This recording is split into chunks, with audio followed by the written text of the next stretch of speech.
सोलापूर शहरात एक धक्कादायक आणि रहस्यमय घटना समोर आली आहे.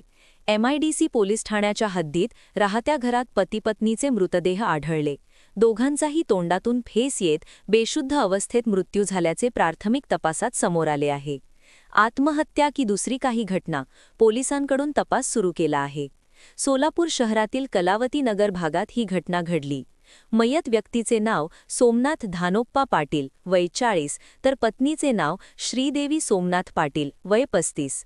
दोघेही मूळचे शिरवण हल्ली, तालुका दक्षिण सोलापूर येथील राहणारे होते. सध्या ते कलावती नगर, सोलापूर येथे राहत होते.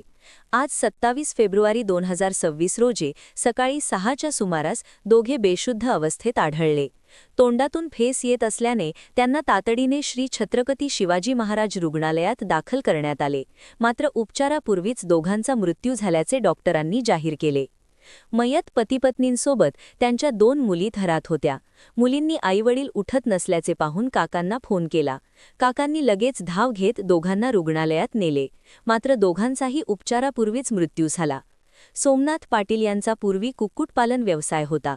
नंतर त्यांनी घरातच किराणा दुकान सुरू केले होते. पती-पत्नी दोघे मिळून दुकान चालवत होते.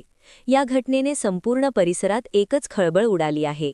पोलिसांकडून मिळालेल्या प्राथमिक माहितीनुसार एक चिठ्ठी सापडल्याचेही बोलले जात आहे. मात्र याबाबत पोलिसांनी अद्याप अधिकृत माहिती दिलेली नाही. आत्महत्या की इतर काही कारण, संपूर्ण प्रकरणाचा तपास पोलीस करत आहेत.